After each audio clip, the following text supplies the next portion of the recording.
쓰는 자료 정리하는 시력이 좀 늘었던 것 같습니다. 저한테 굉장히 좋은 기회였던 것 같고요.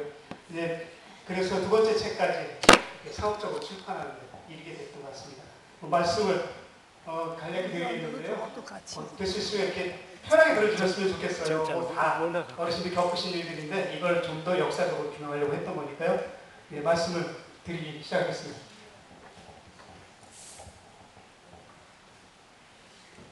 지금 저 책은 두 가지 맥락입니다. 하나는 민간 약사라는 것하고 다른 하나는 한국전쟁이라고 하는 겁니다. 이 두 가지를 연결시키는데 뭐 많은 분들이 이렇게 익숙하지 않게 느껴졌죠. 전쟁은 전쟁이고 학살은 학살 아니냐라고 생각을 했죠. 그러나 이제 이 구체적으로 들어가보면 그것이 아니다라는 것을 확인할 수가 있습니다.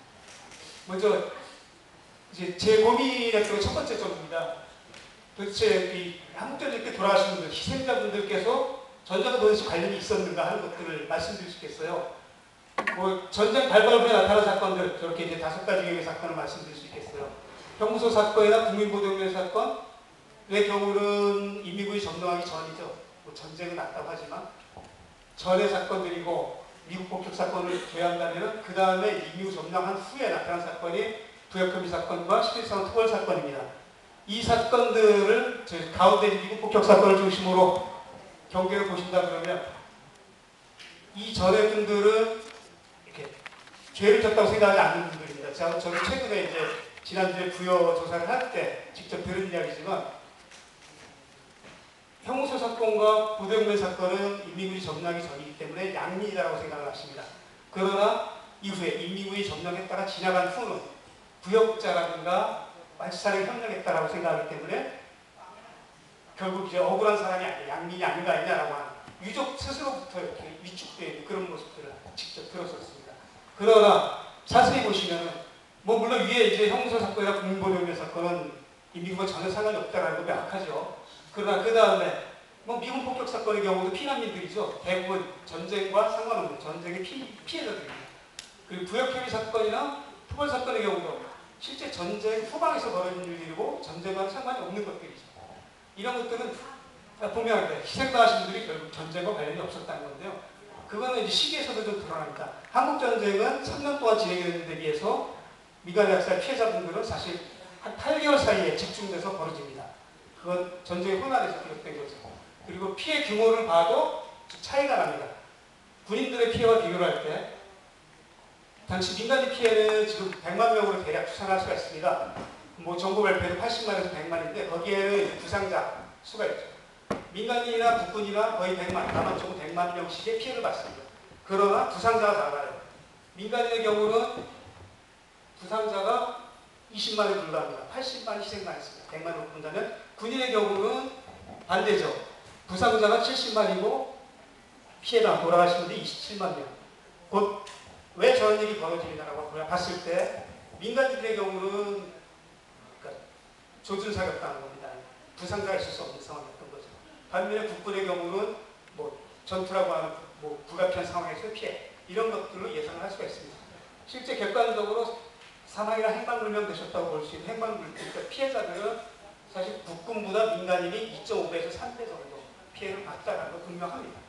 곧 한국전쟁 피해자들은 민간인이 주였다라고 말씀드리시겠습니다. 다음. 그 다음에 왜 가해자들은 희생자들의 명예 회복되는 것을 두려워할 것인가? 이것들을 좀 생각을 해봤습니다. 저 메뉴에 떠는 2002년도 고향 시위에서 있었던 일인데요. 뭐 여기서 무너지면 국가유공자 설 자리가 없다라고 이 사람들이 이렇게 주장합니다. 도대체 당신들이 생각하는 국가는 뭐였길래 이 한국전쟁 피해자들이 명예회복됐을 때 본인이 설 자리가 없다고 생각할 것이다. 이런 것들이 문제가 되는 거죠. 이 주체분들은 상위공격이라든가 뭐 전문공격이 좋게 뭐 이런 여성분들입니다. 왜 이 사람들은 전쟁과 상관없는 민간인들, 피해자들을 전쟁과 연결시키려고 할 것이다. 이것이 바로 이제 제가 갖고 있었던 이 책의 문제의식입니다. 전쟁과 과연 어떤 관련이 있을까? 이 다음을 짚어보겠습니다. 뭐 구체적인 전쟁 과정을 살펴볼 수 있습니다. 사실 저는 한국전쟁을 살펴보면서 천안함과 비슷하다는 걸 많이 느꼈어요. 남북이 대치되어 있는 상황에서 벌어지는 어떤 우발적인 사고 같은 거라는 거죠. 왜냐하면 당시에 남이나 북이나 전쟁 준비를 하고 있었어요. 북은 하고 있었다는 건 뭐 상식이죠. 많은 분들이 이야기하니까. 그럼 남은 그럼 안 그랬냐? 남도 역시 전쟁 준비를 하고 있었습니다. 그러나 실력에서 차이가 날 수 있었겠죠. 전쟁이 났을 때 바로 이제 전형적인 대형 사고, 한국 사회에서 어쩌면 지금 뭐 세월호를 얘기하지만 사실 그 이전에 가장 커다랐던 사고였다고 얘기할 수 있겠습니다. 근데 이제 문제는 뭐냐면은 이승만 정부가 능력이 없었다는 겁니다. 전투를 수행할 능력도 없었고 싸우지도 못할 거면서 허풍만 떨었다는 겁니다. 그 대표적인 것들이 있어요.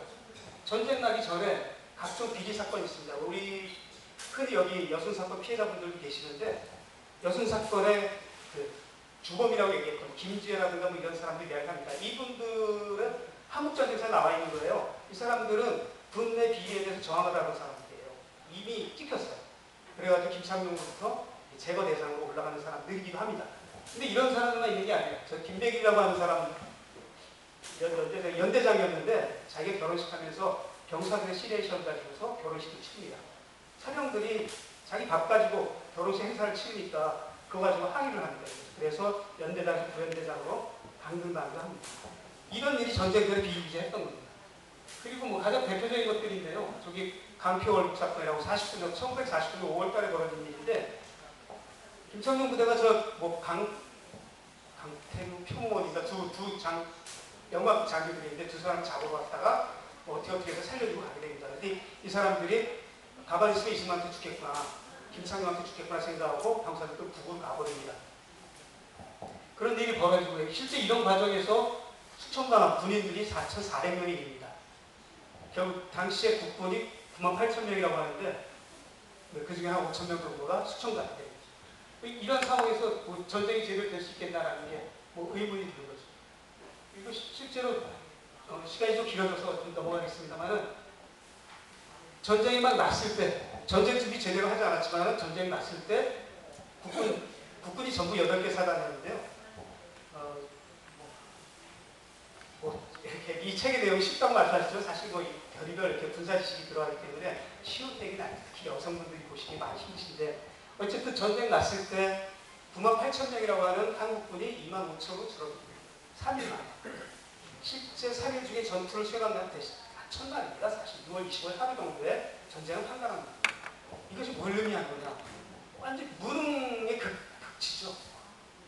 구체적으로 보시면은 왼쪽부터 전방에 이제 국군 17년대가 있고 1사단이 있고 7사단이 있고 6사단, 8사단 4개 사단이 버티고 있습니다. 후방에 4개 사단이 또 있습니다. 호남에, 영남에, 충청에 그리고 서울에 있습니다. 전쟁이 막 나니까 이 8개 사단이 다 전방으로 서울 이북으로 투입됩니다. 그 다음에 넘겨보겠습니다. 서울로 다 투입됐는데 국군이 고립당해버립니다. 어떤 일이 왜 그러냐면은 이쪽 그 고향 쪽이죠. 고향 파지 쪽을 지키고 있었던 1사단 뭐 유명한 전쟁용 백선엽 사단입니다. 백선엽 사단 첫날에 다 후퇴해버렸어요. 근데 백선엽 작전이 뭐였냐면은 바로 저기 보이는 뭐 홍일천선, 문산, 임진강변으로 해가지고 그쪽을 방어하는 거였어요. 원래 계획은 38선 중심으로 쭉 방어를 하는 거였는데 백선엽이 작전을 바꿉니다. 그러면서 개성 쪽, 강화, 김포 쪽이 뚫리게 됩니다.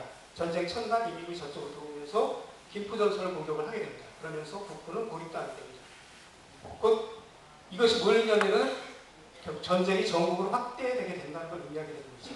그 이유는 1사단이 서부전선을 방어하지 못했기 때문에 생기는 문제입니다. 원인은 정확히 알 수는 없지만 백선엽은 그런 실수를 했습니다. 넘어가도록 하겠습니다. 두 번째 측면, 첫 번째 측면은 한국 군대에서 무능했다는 거고, 두 번째 측면은 실제 이승만 정부가 책임을 지려고 하지 않았다는 겁니다. 지금 가장 문제가 되는 거지만은 대통령 스스로 도망을 하면서 국민들에게 가만히 있으라는 것을 방조를 했어요. 그 원인은 군인들의 후퇴 작전을 원활하게 하기 위해서였던 겁니다. 그러면 국민들은 죽든지 말든지 안중이 없었지만 저것이 문제가 되는 건 3개월 후에 못했죠.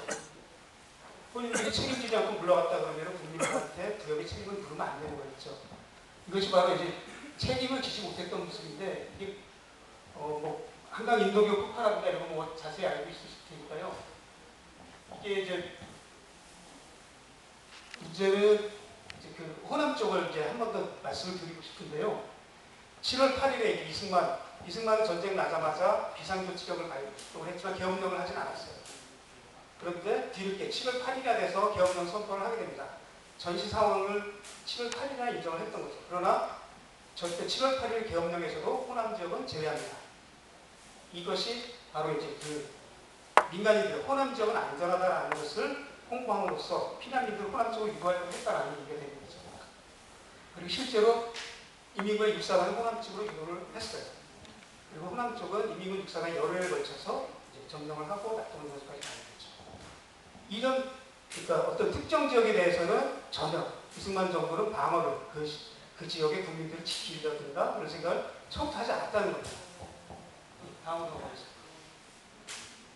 근데 실제 그렇게 후퇴를 하면서 북군들은 과연 어떤 일을 저질렀는가를 이렇게 약간 그 북군의 후퇴 경험을 보여줍니다. 뭐 여기 와 계신 분들은 다 각 지역의 피해자들이시기 때문에 아마 저 그림이 뭘 의미하는지 알 겁니다. 첫 번째는 육사단의 후퇴 경로입니다.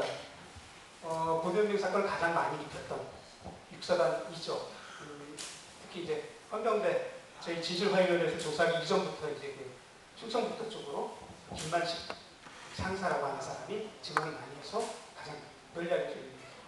육사단, 그 옆에는 이제 8사단인데요. 6사단, 8사단, 그리고 이제 나머지 이제 미군하고 1사단하고 후퇴 경로입니다. 딱 보시면은 서해안 쪽으로는 거의 국군들이 없어요. 그러니까 충청도쯤부터죠. 호남까지 국군은 없고 이제 동쪽으로만 있게 됩니다. 이게 그러니까 낙동강전선으로 모이게 되는 한 달 사이에 벌어지는 일입니다. 이 사이에 각종 형무소 사건, 형무소에 정치범들이 학살을 당했고 국민보병이 피해를 입었습니다. 네, 이게 잠깐만 결국 이게 문제가 되는 거는 앞부분은 결국 이승만 정부의 무능이라든가 뭐 책임지지 않는 그런 모습이었는데 세 번째 측면은 작전이었다는 겁니다. 이런 것들이. 그러니까 국민들이 피해를 입었던 이런 인민군의 점령을 초래한 결과가 작전의 결과였다는 것입니다. 굉장히 문제가 심각한 거죠. 결국 미군의 경우는 사실 처음부터 인민군의 공격을 예측을 하고서 후퇴 후에 공격한다, 반격한다라는 계획을 미군은 갖고 있었습니다. 그것이 뭐냐면 심지어는 일본에서까지, 그러니까 부산까지 다 점령해도 좋답니다. 저희는 뭐 낙동강까지만 생각을 하지만 미군은 이미 부산을 다 내줬을 경우도 상상을 했습니다. 다시 그때 반격을 한다는 게 미군의 얘기였고 국군은 사실 저런 전략적인 관점을 갖고 있지 않았어요. 자기가 방어하는 곳에서 잠깐 후퇴했다가 반격하는 것. 그리고 북으로도 넘어갑니다. 실제 북한군이 없었던 곳, 인민군이 없었던 곳에는 북으로 공격을 해나갑니다. 그것이 뭐 철원을 점령을 했는데 어쩌면 이게 이제 그런 사건이죠. 이런 것들은 이제 전략적인 것, 각 군인들의 이야기라고 우리가 말씀드릴 수 있겠는데 문제는 이승만 정권의 문제입니다. 6월 25일 딱 되면은 저것도 시간이 정확히 나오지 않아요. 어떤 학자들은 6월 28일이라고 하는데 비상사태 범죄 처벌에 관한 특별조치령이라고 하는 겁니다. 그러니까 뭐 서준석 교수님 책에 봐가지고 다른 분들 봐도 6월 28일에 공포한 거 아니라 6월 25일은 도망가기 바빴으니까 저런 거 공포할 수가 없었을 거 아니다라고 얘기했지만 제가 한국전쟁사를 보면은 6월 25일 당일날 했고 이거는 이제 뭐 그 공고에서도 확인되는 건데요. 문제는 시간입니다. 왜 그러냐면은 이게 회의 때 언제 발표했는지 나오지 않는데요. 국무회의가 열리는 게 이제 오후 시간이거든요. 오전에는 뭐 이승만 대통령이 회의를 열었다가 뭐 본인이 부처하고 통화하느라고 주재를 못합니다. 참석을 못했다. 오후에 참석을 하게 되는데 문제는 저 비상사태 특별조치령이라고 하는 것이 보통 오후에 끝나고서나 진행됐을 거라고 생각을 하는데 한국전쟁사 자세히 보시면은 오전에 나온 것처럼 나오더라고요. 이건 확인된 건 아니에요. 어떤 문맥상의 이야기인데요. 바로 이승만은 전쟁이 났다라는 얘기 듣고 바로 공포를 한다는 겁니다. 저것이 뭘 의미하냐면은 바로 국민들에 대해서 선전포고를 하게 되는 겁니다. 그러니까 북한의 인민군에 편들면 너희들 각오해라. 저 법은 1948년도 12월 달에 국가보건법이 만들어지지만 49년도에 1차 개정을 합니다. 개정안의 내용은 단심으로 사형까지 시켜버리는 내용입니다. 이건 국회 통과됐다고 해요. 저는 구체적으로 확인 안 해봤습니다. 국회 통과됐는데 정치적 부담 때문에 이승만이 시행을 못합니다. 미뤘던 것이 전쟁 나자마자 첫날 시작하는 겁니다. 저건 이승만으로서는 굉장히 고의다라고 이렇게 봐지는 겁니다. 굉장히 심각한 문제죠. 그리고 한국전쟁사에 뭐라고 나오냐면 저 특별조치가 비상조치의 공포와 동시에 예비공습을 시작한다고 합니다. 비상조치, 그러니까 그 보도연맹원들을 예비공습하는 거죠. 물론 당연히 형무소의 정치범들은 학살을 개인 세웠겠죠. 이제 그 법령이 전쟁 나고 시작됐다는 겁니다. 이게 바로 전쟁 자체를 이승만은 정치적으로 악용을 하려고 했다. 이런 해석이 가능하죠. 이 일을 통해서 낙동강 전투까지 오는 건 한 달 사이에 수많은 군인들에 의한 학살이 벌어지고 경부 북돌 중심으로 동해안 쪽으로는 동쪽으로는 군인들이 서쪽으로는 경찰들이 학살하고 의료면 학살을 하는 그런 내용을 가지게 됩니다. 넘어가겠습니다. 이제 흔히 다음 이제 잘 모르고 계시는 것 중에 하나입니다. 이제 9월 15일 인천 상륙작전이 벌어지고요. 그리고 낙동강 전선에서 반격을 하는데 9월 22일에서 24일에 합니다. 반격을 하기 시작을 합니다. 그 사실은 별로 궁금하지 않으시겠지만 사실 인민군들은 어떤 작전을 갖고 있었냐는 걸 보여주는 거죠. 근데 인천 상륙해도 미군이 상륙해도 낙동강 전선 밀어내고 끝난다라고 믿었던 거죠. 이제 그런 작전을 갖고 있었던 걸 봐지는데요. 이게 문제가 뭐냐면은 국군들이 이렇게 수복하고 북진하면서 전투가 없었다는 겁니다. 어떻게 생각하시겠어요? 인천에서 싸우는 것하고 전투하는 거하고 그리고서 그러니까 휴전선까지 38선이죠. 38선까지 올라오는 동안 전투가 거의 없었습니다.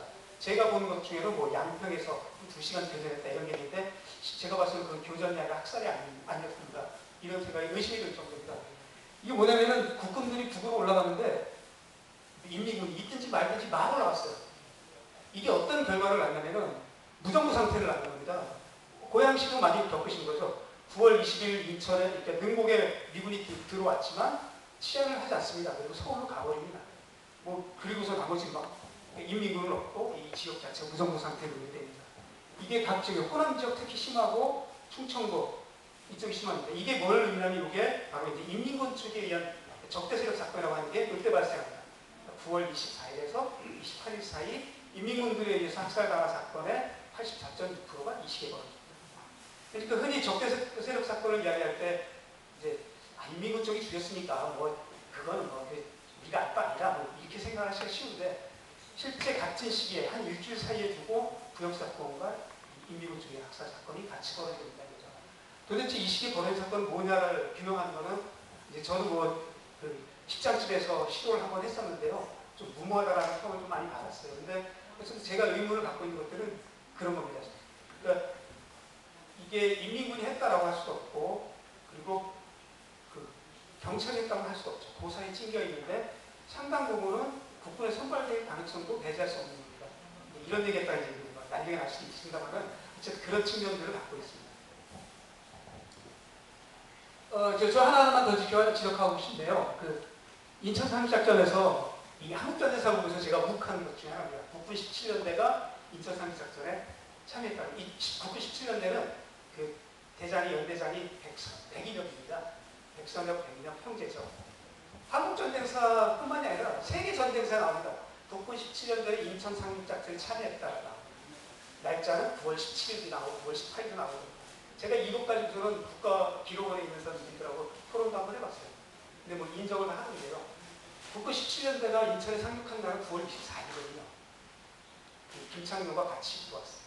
그게 작전경영서에 나오는데 한국전쟁사도 그렇고 세계전쟁사도 그렇고 백인엽의 국군 17년대는 9월 15일 인천에 상륙한 것처럼 그렇게 써놓습니다.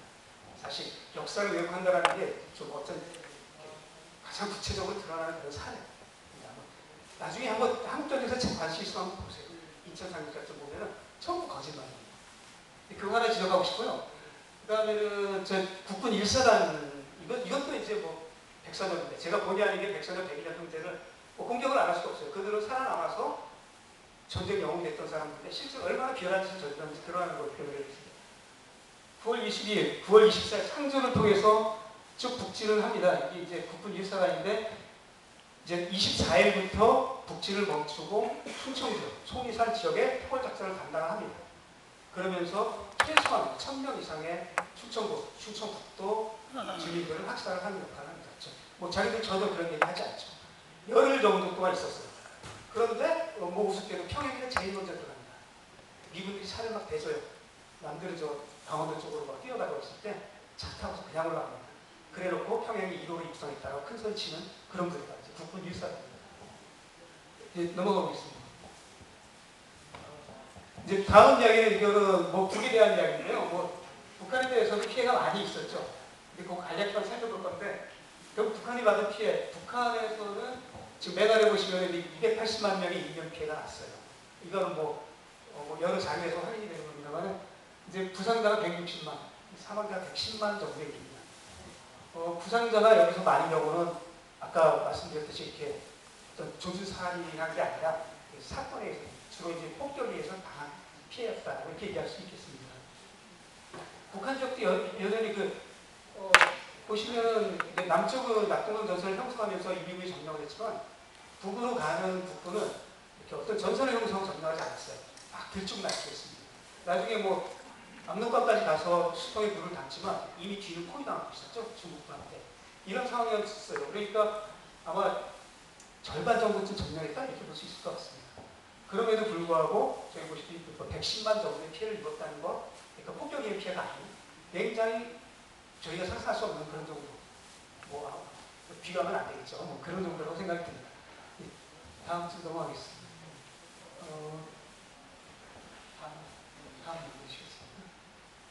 이제 뭐 마지막 측면입니다. 뭐 제가 꼭 강조하고 싶은 건데요. 이거는 뭐 제가 발견했다라고 큰 소리 치면 됩니다.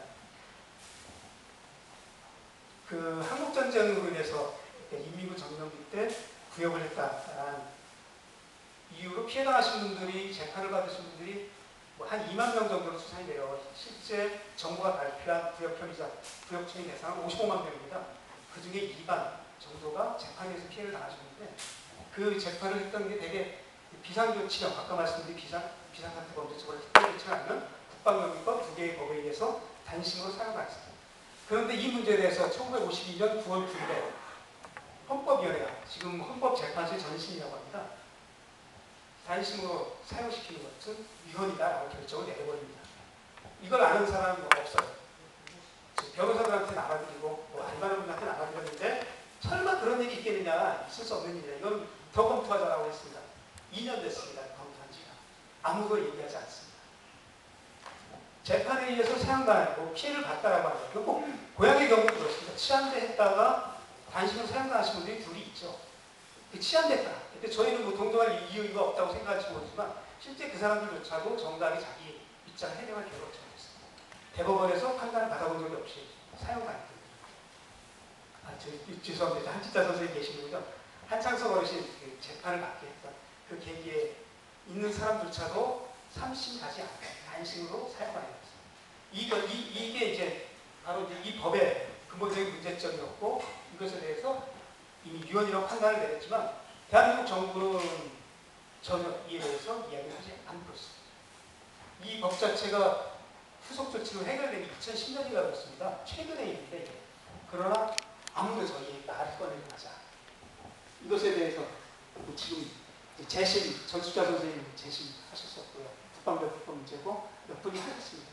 승소를 했는데 국가에서는 여전히 그에 대해서 보상, 배상에 대해서는 아주 이제까지 8천만 원 여전히 똑같이 이야기를 하고 있습니다. 이제 마무리하겠습니다. 결국 이 희생자들은 국가범죄 희생자라는 건 명확합니다. 전쟁과 관련된 게 아니라는 건 분명한 거죠. 근데 이분들은 왜 학살합니까? 이걸 이해하기 위해서 그러는 건데요. 사실 이승만이 한 이 행위는 전통적인 전쟁범죄, 전통적인 전쟁범죄라고 하면 적의 점령지에 민간인을 학살하는 겁니다. 그냥 영토를 점령하기 위해서 나머지를 다 추방하든가 그 주민들을 없애는. 그러나 이승만이 벌인 거는 적의 점령지가 아닙니다. 물론 북의 점령지는 얘기할 수 있을지도 모르죠. 뭐 지금 당장은 적이니까 한 2년 전에는 동족이었는지 몰라도 이렇게 얘기할 수 있을지 모르죠. 그렇지만 이건 전통적인 전쟁범죄 아니고 자국민이거든요. 바로 보도연맹 같은 경우는 바로 일주일 전까지 자기 나라 국민이었던 것이죠. 이거에 대해서 도대체 어떻게 이해를 해야 될 것인가 하는 거죠. 그러니까 자기 국민들을 없애야지 전쟁에 승리할 수 있었다고 믿는다면 이거는 있을 수가 없는 일이 되는 거죠. 그럼 이게 뭐냐? 이제 객관적으로 바라보자면 이미 전쟁이 났던 6월 25일부터 대략 한 1년 사이, 1951년 2월 정도 사이는 국군이 완패했던 때입니다. 아까 말씀드린 국군은 사실 전쟁 초기에 4분의 1로 줄어버렸거든요. 전쟁을 수행할 수가 없었어요. 그 다음에 충원된 국군들 역시 총알바지예요.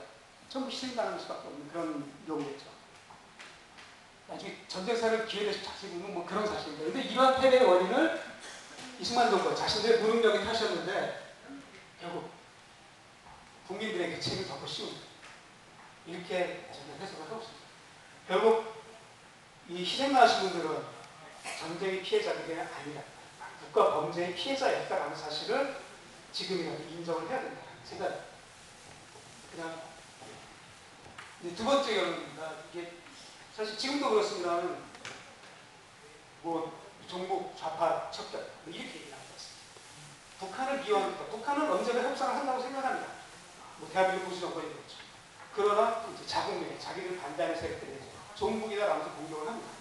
이것이 제가 봤을 때 저는 뭐 심리학을 조금 했습니다. 거의 뭐 예체정신이 아니라 정치부대적 현상이다라고 봐지는 겁니다. 그리고 지적할 것은 한국 사회가 이제 심각하게 집단적인 그 트라우마를 갖고 있는데 질병이라고 있는데 가해자들 역시도 이제 뭐 패닉 트라우마라고 해서 자기들도 이제 이 제정신들이 아니에요. 거의 그 심리적 상처를 극복 당하고 있습니다. 그들도. 하지만 그 사람들은 절대 스스로 치유 못합니다. 한번 우리 어르신들 공부를 생각해보면 그런 사람이 있었다. 아무도 없습니다. 그들은 스스로 인정하죠. 결국 이 치료의 몫은 안타깝게도 피해자분들이 하셔야 됩니다. 한국 사회 치료는 유족분들이 하시죠. 그런 구조가 되거든요. 그래야 바로 한국 사회가 바로 잡힌다라는 겁니다. 가해자들은 안 움직이고 거기서 안 움직이고 때문에 그렇죠. 결국 한국전쟁의 진실이라는 것 그리고 국가범죄의 피해 사실이 규명된다는 건 한국 사회의 일자가 근본적인 문제들이 해결될 것이다. 저는 그렇게 결론을 내리겠습니다. 이상 말씀 감사합니다.